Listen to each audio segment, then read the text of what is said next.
Hello students, आज हम लोग पढ़ेंगे क्लास 12 के chapter 4 moving charges and magnetism के टॉपिक एम्पियर सर्कुलर लॉ को। तो देखिए, एम्पियर सर्कुलर लॉ को हम लोग ने अपने पिछले लेक्चर में भी पढ़ा था, जहाँ पर कि हम लोग ने ये देखा था कि अगर हमारे पास कोई एक वायर है जिसमें कि आई करंट फ्लो कर रहा हो, तो हम इसके चारों तरफ एक ऐसा एम्पीरियन लूप अगर ड्रॉ करें, ठीक है, और इस एम्पीरियन लूप में इस पॉइंट पर अगर हम एक कंसिडर करें एक छोटा सा डीएल एलिमेंट डीएल, और ये जो एलिमेंट डीएल है ये बिल्कुल अलग है उस डीएल से जो कि बायट-सवार्त लॉ में था। ठीक है, बायट-सवार्त लॉ वाला जो डीएल था वो एक वायर का टुकड़ा था। ठीक है, वायर का एलिमेंट था डीएल, और वो था करंट एलिमेंट। ठीक है, आइडियल करंट एलिमेंट था, जबकि ये इधर अलग है और ये एक एम्पीरियन लूप का हिस्सा है, ये डीएल, ये वाला एलिमेंट। ठीक है, तो ये वाला डीएल और वाला डीएल एकदम अलग अलग है। तो ये जो डीएल है ये एक एम्पीरियन लूप का हिस्सा है। अब क्योंकि यहाँ पर ये करंट आई इस डायरेक्शन में है, तो इस पॉइंट पर मैग्नेटिक फील्ड बी होगी। ठीक है, और अगर मैग्नेटिक फील्ड भी इसी डायरेक्शन में है, इस तरफ, ठीक है, बी, और वो जो इस पॉइंट पर बी है उसको मैं ऐसे लिख दूं कि बी, ठीक है, वेक्टर, और ये डीएल वेक्टर।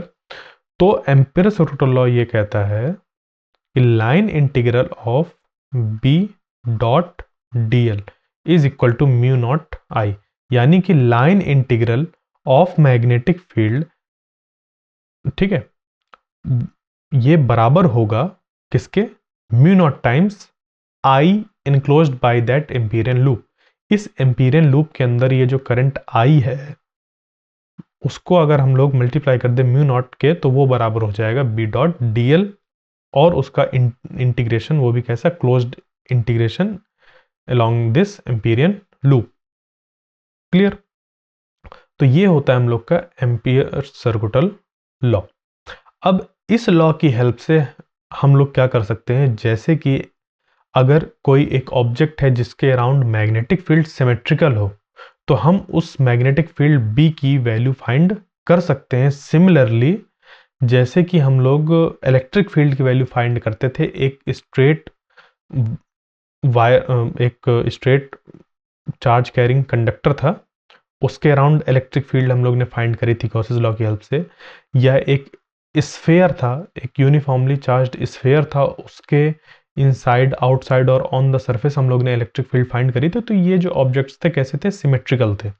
तो इसी तरीके से जब हम लोग के पास सिमेट्रिकल ऑब्जेक्ट है, जैसे कि यहाँ पर अगर एक सिमेट्रिकल ऑब्जेक्ट कंसिडर करें, एक infinitely long straight current carrying conductor, तो जब infinitely long straight current carrying conductor की वजह से हम लोग मैग्नेटिक फील्ड यहां पर देखेंगे, तो वो जो मैग्नेटिक फील्ड होगी वो हमारी होगी, अगर आर डिस्टेंस पे देखें तो सेम होगी। ठीक है, इसी चीज को हम लोग निकालेंगे किससे, एम्पियर सर्कुलर लॉ की हेल्प से। तो इसके लिए क्या करते हैं, सबसे पहले कंसीडर करते हैं एक वायर जिसमें कि आई करंट फ्लो कर रहा है।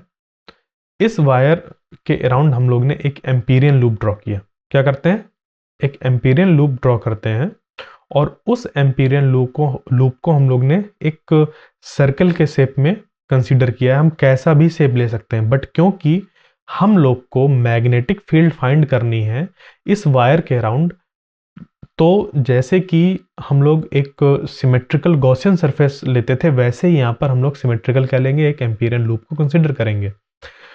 तो क्योंकि यहाँ पर एक वायर है, तो इस वायर के अराउंड जो एक सिमेट्रिकल लूप होगा वो कैसा होगा, सर्कुलर ही होगा। तो हम लोग ने यहाँ पर एक सर्कल कंसीडर किया इस वायर के अराउंड, एक लूप, एक सर्कुलर लूप को कंसीडर किया। फिर इस लूप में एक छोटा सा एलिमेंट कंसीडर किया डीएल, जिसकी की डायरेक्शन इस तरफ है। अब करंट की डायरेक्शन अगर इस तरफ है, तो जो मैग्नेटिक फील्ड होगी उसकी भी डायरेक्शन इस तरफ से इधर, इस पॉइंट पर इसी तरफ होगी। ठीक है, तो B डॉट डीएल जो निकल कर आएगा, देखो B की भी डायरेक्शन उसी तरफ और DL की भी डायरेक्शन उसी तरफ, यानी कि जो B और DL इनके बीच का एंगल है वो कितना है, 0। तो B DL को अगर हम लोग कैलकुलेट करें तो ये हो जाएगा B DL cos थीटा, और थीटा यहां पर 0 है, तो cos 0 की वैल्यू होती है 1, तो ये हो जाएगा बी डी एल। क्लियर? तो ये इस पॉइंट पर बी डॉट डी एल की जो वैल्यू निकल कर आ गई वो निकल कर आ गई बी डी एल। ठीक है, तो यहां पर अब इस हम लोग सबसे पहले क्या करेंगे, एम्पियर सर्कुटल लॉ को लिखेंगे।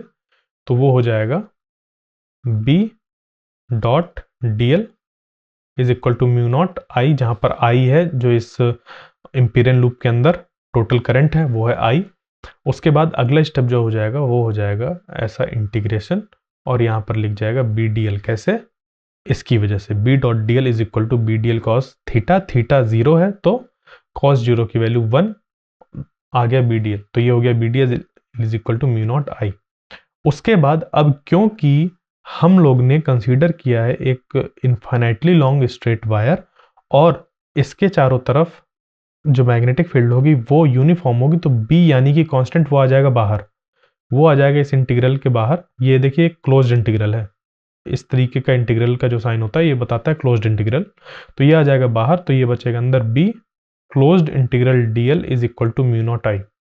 अब देखिए क्लोज्ड इंटीग्रल डीएल का क्या मतलब है, यहाँ पर ये ऐसा इंटीग्रल डीएल जो लिखा हुआ है, तो इसका मतलब ये है कि सबसे पहले इस बात को समझिए कि ये जो यहाँ पर सर्कल फॉर्म हो रहा है, इस सर्कल का टुकड़ा है ये डीएल छोटा सा। ठीक है, एक छोटा सा टुकड़ा जो है ये डीएल वो इस सर्कल का टुकड़ा है। तो इस तरीके के डीएल अगर सारे डीएल का सम अप कर दिया जाए, इस तरीके से हम लोग चले और सारे डीएल का अगर सम अप कर दिया जाए तो हमें क्या मिलेगा, हमें मिलेगा इस सर्कल का सरकमफ्रेंस, और ये जो सर्कल है इसका रेडियस है आर, तो जो सरकमफ्रेंस होगा वो हो जाएगा 2 पाई आर के, यानी कि जो इंटीग्रेशन डीएल है, ठीक है, क्लोज्ड इंटीग्रल डीएल है वो बराबर होगा 2 पाई आर, क्योंकि यहां पर जो लूप है वो है सर्कुलर।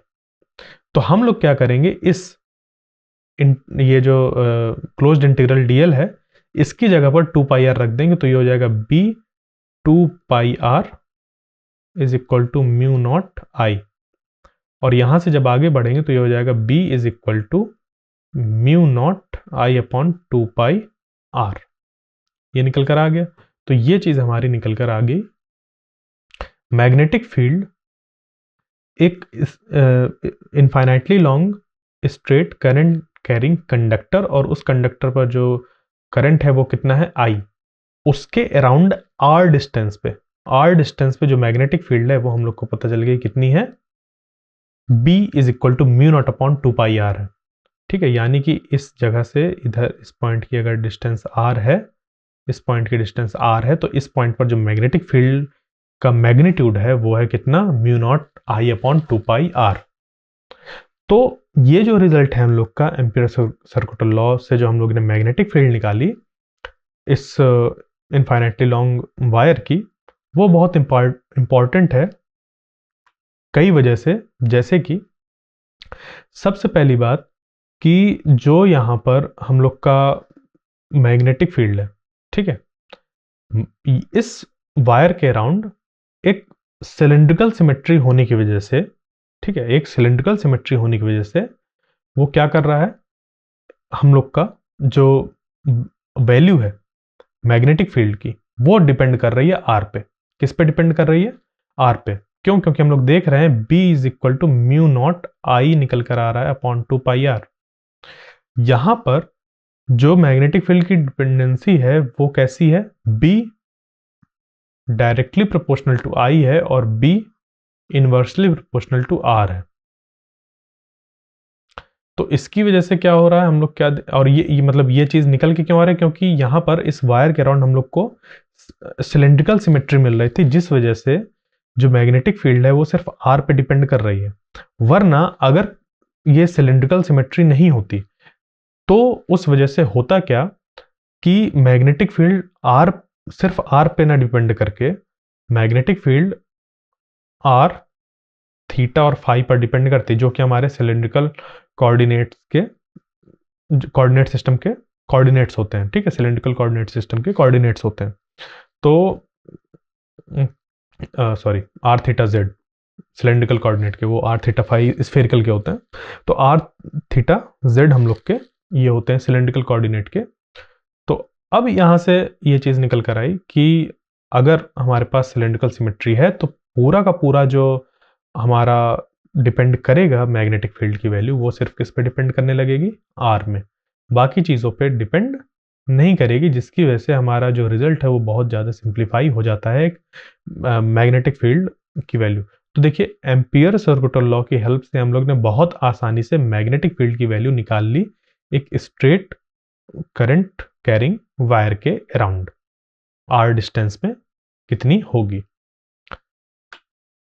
और इस पे एक बात ये भी आती है कि अब क्योंकि यहाँ पर हम लोग देख पा रहे हैं, जैसे कि हम लोग कंसीडर करा था हम लोग ने शुरुआत में कि जो मैग्नेटिक फील्ड है वो कैसी है, टेंजेंशियल है इस एम्पीरियन लूप के इस पॉइंट पर, ठीक है।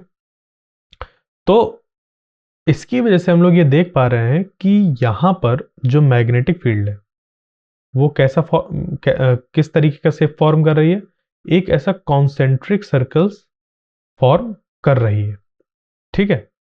अब ये कॉन्सेंट्रिक सर्कल्स का मतलब क्या है, देखिए यहां पर B is equal to mu naught I upon 2πr, ये रिजल्ट निकल कर आया हम लोग का किसकी हेल्प से, एम्पियर सर्कुटल लॉ की हेल्प से एक स्ट्रेट करंट कैरिंग वायर के अराउंड मैग्नेटिक फील्ड, ठीक है। वो भी वायर कैसी है, इनफाइनाइटली लॉन्ग है। तो यहां पर जो मैग्नेटिक फील्ड है वो पूरी की पूरी हमारी, अगर आई सेम है तो डिपेंड कर रही है आर पे, यानी कि अगर एक वायर, एक गिवन वायर है जिसपे कि करंट आई फ्लो कर रहा है, तो जो मैग्नेटिक फील्ड होगी वो कुछ इस तरीके की, जो उसकी इंटेंसिटी होगी वो कुछ इस तरीके से, एक ऐसा सर्कुलर हमें मैग्नेटिक फील्ड देखने को मिलेगी। यानी कि ये बिल्कुल वैसी ही देखने को मिल रही है जैसे कि ऑरस्टेड के एक्सपेरिमेंट में ऑब्जर्व करी गई थी, जब एक स्ट्रेट कंडक्टर के अराउंड हम लोग ने आयरन फाइलिंग्स डाली थी, तो उसमें क्या देखा गया था कि जो मैग्नेटिक फील्ड लाइंस है वो कैसा शेप बना रही हैं, कॉन्सेंट्रिक सर्कल्स फॉर्म कर रही हैं। और ये चीज एम्पियर सर्कुटल लॉ की, एम्पियर सर्कुटल लॉ को यूज करके जब हम लोगों ने एक्सप्रेशन निकाला मैग्नेटिक फील्ड का एक स्ट्रेट कंडक्टर के अराउंड, तो उसमें भी ये देखने को मिल रही है। कैसे, देखिए अगर हम लोग आर यहां पर रखते हैं, मान लीजिए आर इक्वल टू 1 मीटर, ठीक है, 1 मीटर अगर हम लोग लिख दिया तो जो मैग्नेटिक फील्ड मिलेगी इसको 1 मान लीजिए, B1 जो मिल जाएगी वो मिल जाएगी म्यू नॉट आई अपॉन 2π। अगर इसी में r इक्वल टू हमने 2 रख दिया तो B2 अगर उसको नाम लिख दें तो हो जाएगी म्यू नॉट आई अपॉन 2π, इसको 1/2 ऐसे लिख सकते हैं, ठीक है, 2π2 तो इस तरह लिख दिया। B3 को लिख सकते हैं म्यू नॉट आई अपॉन 2π3, यानी कि इसको 1/3 ऐसे लिख सकते हैं। तो क्या देखने को मिल रहा है कि जैसे जैसे हम लोग रेडियस बढ़ाते जा रहे हैं वैसे वैसे जो मैग्नेटिक फील्ड की वैल्यू है वो घटती जा रही है, उतने ही टाइम्स घटती जा रही है, ठीक है। जैसे जब 1 मीटर लिया था तो म्यू नॉट आई अपॉन 2π थी, जब 2 मीटर ले लिया आर की वैल्यू तो mu naught I upon 2π into 1/2 हो गया, मतलब इसका भी आधा हिस्सा। अगर इसको हम लोग B1 नाम दे रहे हैं तो इसको लिख सकते हैं B1/2, इसको लिख सकते हैं B1/3, हाँ या ना। तो हमें क्या इस पे मिला कि जैसे जैसे हम लोग आगे बढ़ते जा रहे हैं, आर की वैल्यू बढ़ाते जा रहे हैं, वैसे वैसे मैग्नेटिक फील्ड की वैल्यू डिक्रीज होती जा रही है, और साथ में जो मैग्नेटिक फील्ड हमें मिल रही है वो एक कॉन्सेंट्रिक सर्कल फॉर्म कर रही है। अब क्योंकि वो कॉन्सेंट्रिक सर्कल फॉर्म कर रही है तो ना तो उसका कहीं स्टार्टिंग पॉइंट होगा ना तो कहीं पर एंडिंग पॉइंट होगा, जैसे कि हमें इलेक्ट्रिक फील्ड में देखने को मिलता था कि इलेक्ट्रिक फील्ड जो होती है वो पॉजिटिव चार्ज से निकलती है और निगेटिव चार्ज पर ऐसे जाती है।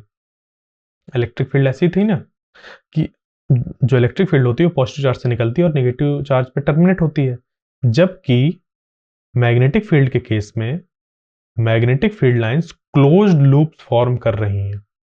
जो मैग्नेटिक फील्ड लाइंस है वो कैसे फॉर्म कर रही हैं, क्लोज्ड लूप्स फॉर्म कर रही हैं। तो एम्पियर सर्कुटल लॉ की हेल्प से जो हम लोग ने ये एक्सप्रेशन निकाला, उससे ऑरस्टेड वाला जो एक्सपेरिमेंट था वो कंफर्म हुआ कि कॉन्सेंट्रिक सर्कल्स फॉर्म होते हैं मैग्नेटिक फील्ड की एक स्ट्रेट कंडक्टर के अराउंड। दूसरा, हम लोग इस बात को भी देख पा रहे थे कि जो मैग्नेटिक फील्ड लाइंस है वो एक क्लोज्ड लूप को फॉर्म करती हैं, rather देन कि उनका ओरिजिनेशन और टर्मिनेशन पॉइंट होता है। जैसे कि इलेक्ट्रोस्टैटिक फील्ड में होता है कि वहां पर जो इलेक्ट्रिक फील्ड होती है पॉजिटिव चार्ज से निकलती है और नेगेटिव चार्ज पर टर्मिनेट होती है, जबकि यहां पर ऐसा नहीं है। यहां पर जो मैग्नेटिक फील्ड लाइंस है वो हमेशा क्लोज लूप फॉर्म करती हैं। क्लियर? अब इसके बाद यहां पर एक और चीज आती है कि जो मैग्नेटिक फील्ड है, ठीक है, ये जो हमारी मैग्नेटिक फील्ड है वो किस चीज का एक्सप्रेशन है? वो है जब एक इनफाइनाइटली लॉन्ग वायर थी और उस पर करंट आई फ्लो कर रहा था, तो ये एक्सप्रेशन निकल कर आया है। भले ही यहां पर जो वायर है वो इनफाइनाइट है, वायर जो है यहां पर वो भले ही इनफाइनाइट है, यानी कि ये वायर एक्सटेंड हो रही है इधर और ऐसे ऐसे ऐसे, वो भले ही इनफाइनाइट साइज की है, बट जो हमें मैग्नेटिक फील्ड का एक्सप्रेशन मिल रहा है वो कैसा है? फाइनाइट है। जो मैग्नेटिक फील्ड है वो कैसी है? फाइनाइट है। ठीक है, जब हम r की वैल्यू बहुत छोटी कर रहे हैं, यानी कि r की वैल्यू टेंडिंग टू 0 है, तब भले ही magnetic field tending to infinite हो, वरना मैग्नेटिक फील्ड की जो वैल्यू है वो हम लोग को एक फाइनाइट वैल्यू मिल रही है। ठीक है, भले ही हम लोग क्या कर रहे हैं, जो मैग्नेटिक फील्ड फाइंड कर रहे हैं वो एक इनफाइनाइट साइज की वायर की मैग्नेटिक फील्ड को फाइंड कर रहे हैं एम्पियर सर्कुटल लॉ की हेल्प से। तो ये भी बहुत इंटरेस्टिंग पॉइंट था और यहीं से एक बात निकल कर आई कि जो बी है वो डायरेक्टली प्रोपोर्शनल टू आई है और बी जो है वो इनवर्सली प्रोपोर्शनल टू आर है, जैसे कि अभी मैंने थोड़ी देर पहले भी इसको डिस्कस किया। ठीक है, तो हमारे एक इनफाइनाइटली साइज के वायर में जब आई करंट फ्लो कर रहा है तब भी हमें फाइनाइट मैग्नेटिक फील्ड मिलती है उसके अराउंड, बट अगर हम लोग आर की वैल्यू बहुत छोटी कर दें, यानी कि टेंडिंग टू 0 कर दें, तब मैग्नेटिक फील्ड की वैल्यू काफी बढ़ी हुई देखने को मिलती है। बस यहां पर इतनी चीज है। तो एम्पियर सर्कुटल लॉ की हेल्प से जो भी हम लोग ने चीजें निकाली वो इस पे ये वाला जो रिजल्ट था हमारा वो काफी कैसा था? एक ऐसा रिजल्ट था जो कि अपने आप में एम्पियर सर्कुटल लॉ को काफी अच्छी तरीके से यूजफुल बता रहा था। क्यों? क्योंकि हमने एम्पियर सर्कुटल लॉ की हेल्प से मैग्नेटिक फील्ड निकाली और ये जो एक्सप्रेशन निकल कर रहा था ये बहुत ढेर सारी चीजों को एक्सप्लेन कर रहा था, इंक्लूडिंग ऑरेस्टेड एक्सपेरिमेंट, जहां से कि मूविंग चार्जेस यानी कि करंट और मैग्नेटिज्म के बीच में रिलेशन हम लोग को देखने को मिला। ठीक है, तो हमारा जो एम्पियर सर्कुटल लॉ है भले ही वो एक मैथमेटिकल कंस्ट्रक्ट है, बट फिर भी बहुत हेल्पफुल है हम लोग के लिए। तो ये जो एम्पियर सर्कुटल लॉ है ये कुछ बहुत डिफरेंट चीज नहीं है, ये एक्चुअली क्या है, और जो हम लोग का बायट-सवर्ट लॉ है ये उसी का एक डेरिवेटिव कह सकते हैं, यानी कि बायट-सवर्ट लॉ का एक सिंप्लीफाइड वर्जन ही कहा जा सकता है। ठीक है, तो वो कैसे है उसको आगे अभी देखेंगे, बट अगर जैसे मान लीजिए अभी हमें मैग्नेटिक फील्ड बतानी हो एक स्ट्रेट कंडक्टर के अराउंड, तो क्या करते हैं हम लोग? करंट की डायरेक्शन में थंब को प्लेस करते हैं, तो ये जो कर्ल्ड फिंगर्स होती हैं वो मैग्नेटिक फील्ड की डायरेक्शन को रिप्रेजेंट करती हैं। ठीक है, एम्पियर सर्कुटल लॉ में एक और बहुत इंपॉर्टेंट चीज है, वो ये है कि मान लीजिए कि आपके पास यहां पर इस तरीके से दो वायर हो, इसमें करंट I1 फ्लो कर रहा हो और इसमें करंट I2 फ्लो कर रहा हो इस डायरेक्शन में ऐसा, और आपने एक जो एम्पीरियन लूप ड्रॉ किया, ठीक है, इसको मैं दोबारा बना देता हूं। आपने एक जो एम्पीरियन लूप ड्रॉ किया है वो कुछ ऐसा ड्रॉ किया है, लेट अस सपोज इस तरीके का आपने एम्पीरियन लूप ड्रॉ कर दिया। अब ये एम्पीरियन लूप जो है, अब देखिए इस एम्पीरियन लूप से क्या हो रहा है कि ये वाला जो करंट है, ठीक है, ये वाला जो करंट है वो इस नीचे से आ रहा है और ये ऊपर को क्रॉस करते हुए जा रहा है, और ये वाला जो करंट है वो क्या हो रहा है, ये ऊपर से आ रहा है और यहाँ से इसको पंक्चर करते हुए इधर से ऐसे निकल रहा है। ठीक है, ये हो गया I2 और ये हो गया I1। ठीक है, ये एम्पीरियन लूप है हम लोग का। क्लियर? पिछले लेक्चर में मैंने ये बताया था कि एम्पीरियन लूप जो होता है हम लोग का उससे एसोसिएटेड एक हमारी ओपन सरफेस हमेशा होती है। तो ये जो ऐसा पॉइंट दिख रहा है ना कि ऊपर से आ रहा है, फिर यहाँ पे मैंने हटा दिया, फिर ये नीचे दिखा रहा है, ये ऐसा रिप्रेजेंट कर रहा है कि यहाँ पर एक सरफेस है और ये कैसी है, एक ओपन सरफेस है। इसके बारे में मैं पिछले लेक्चर में बता चुका हूँ। ये भले ही हम लोग यहाँ पर लूप डायरेक्ट कंसिडर कर लेते हैं, बट हमेशा इस लूप से एक ओपन सरफेस एसोसिएटेड होती है। उसी ओपन सरफेस की बाउंड्री को ही हम लोग एम्पीरियन लूप की तरह ट्रीट करते हैं। तो देखिए, अभी जो चीज है मैं उस पर पहले फोकस करता हूं। जो मैं बताने वाला हूं वो ये है कि अगर इस तरीके से हमारे पास दो करंट कैरिंग कंडक्टर्स हैं, इनफाइनाइटली लॉन्ग है मान लीजिए, ठीक, एक में करंट I1 फ्लो कर रहा है अपवर्ड डायरेक्शन में और दूसरे में करंट I2 फ्लो कर रहा है डाउनवर्ड डायरेक्शन में। और आपने अगर जो DL है वो इधर कंसीडर किया, ठीक है, जो आपने DL था वो इस तरफ कंसीडर किया। अब इस पॉइंट पर जो मैग्नेटिक फील्ड है वो I2 की वजह से भी है और I1 की वजह से भी है, ठीक है, I2 की वजह से भी है और I1 की वजह से भी है अगर इस पॉइंट पर मैग्नेटिक फील्ड B, ठीक है। तो देखो होगा क्या, गौर से देखो कि I1 की वजह से जो मैग्नेटिक फील्ड होगी वो तो इसी डायरेक्शन में होगी, जबकि जो I2 की वजह से होगी वो इस डायरेक्शन में होगी, इस तरफ होगी मैग्नेटिक फील्ड। इस पॉइंट पर जो मैग्नेटिक फील्ड होगी I2 की वजह से वो इस डायरेक्शन में होगी, इस डायरेक्शन पे I2 की वजह से, ठीक है। और I1 की वजह से वो होगी इस डायरेक्शन में। यानी कि जब हम लोग इंटीग्रल कैलकुलेट करेंगे, जैसे बी डॉट डी एल ऐसे कैलकुलेट किया हम लोग ने, और ये होगा म्यू नॉट आई, और ये जो आई होता है ये होता है टोटल करंट, ये होता है क्या, टोटल करंट।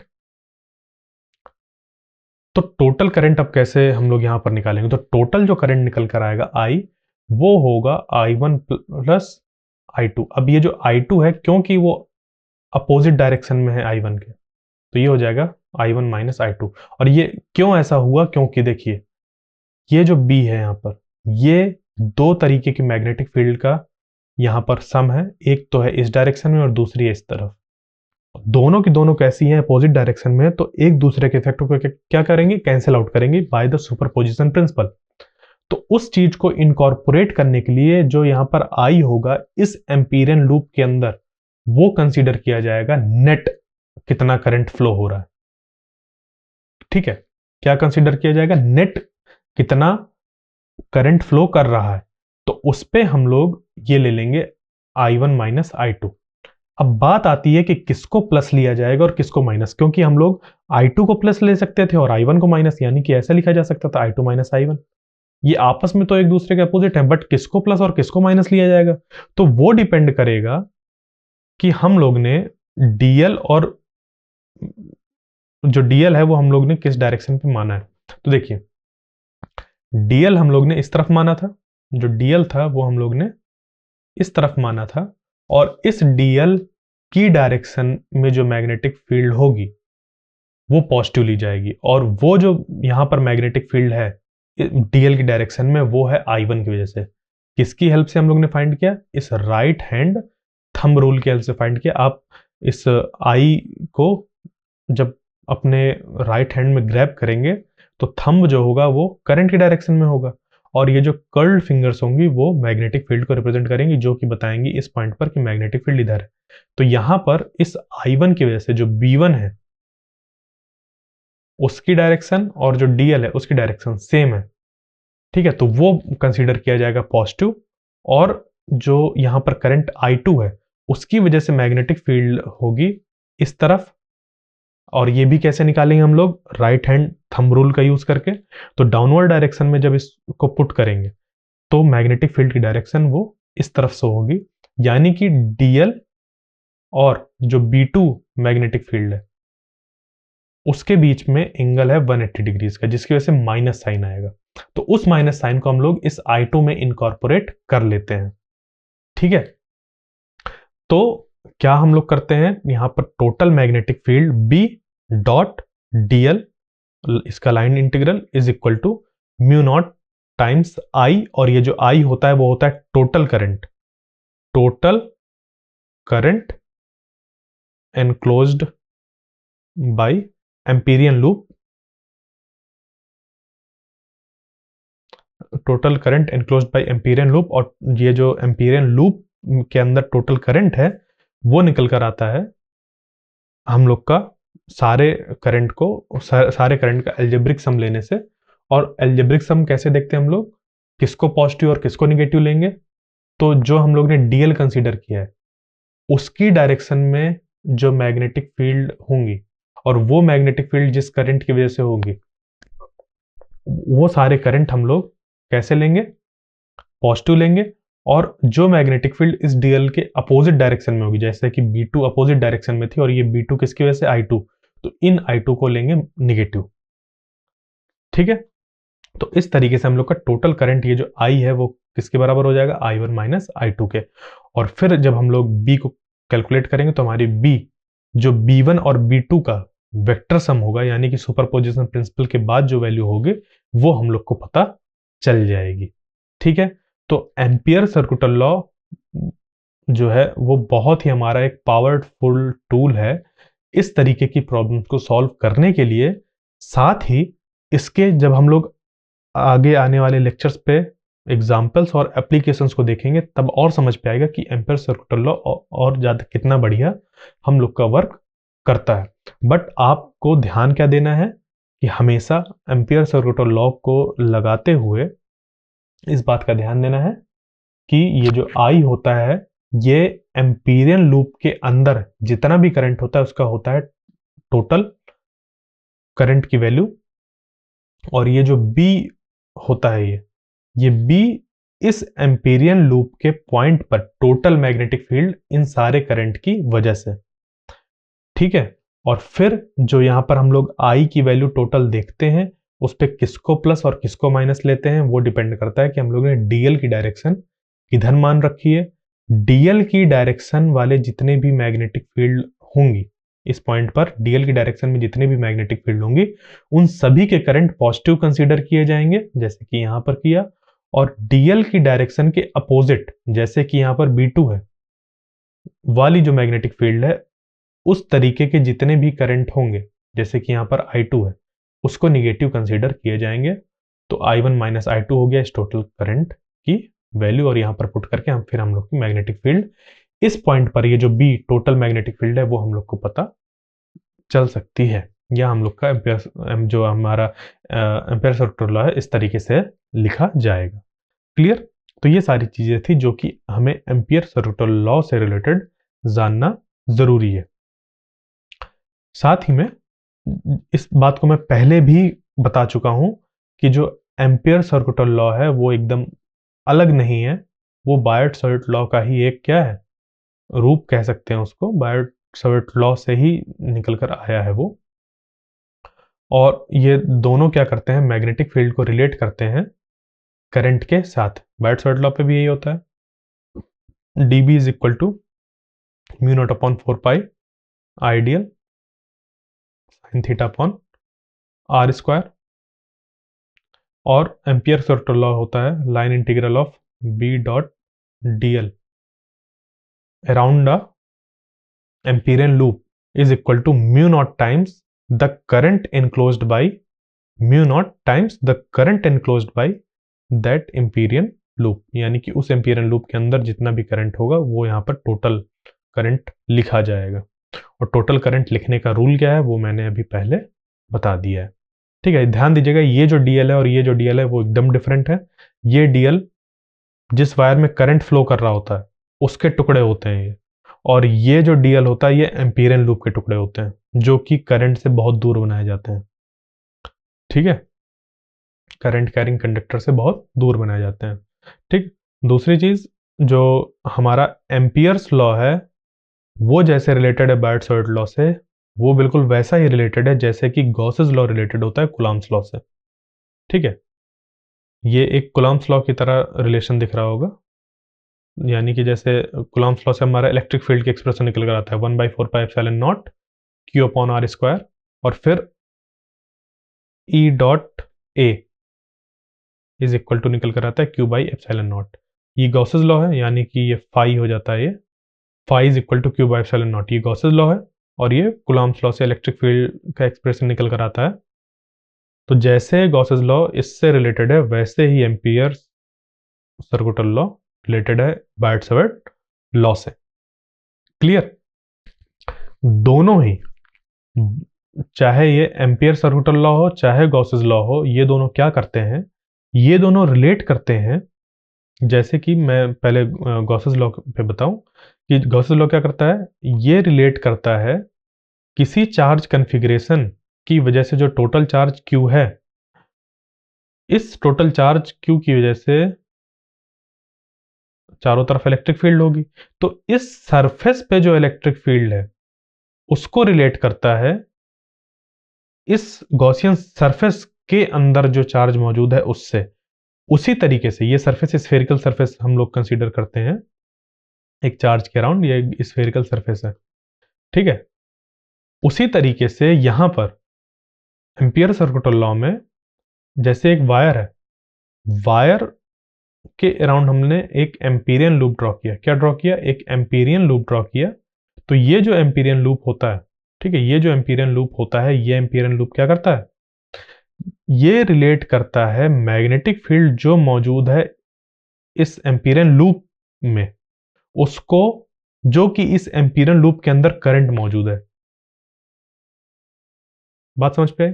तो जो गॉसेस लॉ है वो हम लोग का बहुत ज़्यादा रिजेंबल करता है एम्पियर सर्कुटल लॉ से, या कहें कि एम्पियर सर्कुटल लॉ बहुत ज़्यादा रिजेंबल करता है गॉसेस लॉ से। तो जो चीज़ें हम लोग पढ़ कर आए हैं पहले से, अगर उससे चीज़ों को रिलेट करते हुए आगे पढ़ेंगे तो चीज़ों को समझना, याद करना, उसको कनेक्ट करना वो बहुत आसान हो जाता है, जिससे कि चीज़ें हमें नई नहीं लगती और उनको हमें अपने उस पे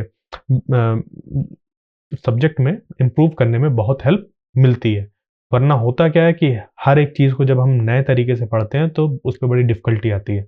जबकि उसी चीज़ को किसी चीज़ से रिलेट कर लें तो बहुत आसान हो जाता है। तो इसी तरीके से हम लोग को आगे भी अपने जो भी पढ़ना है उसको पिछले पिछले नॉलेज के साथ रिलेट करते हुए चलना है। तो आई होप जो आज का सेशन था वो आपको समझ पे आया होगा।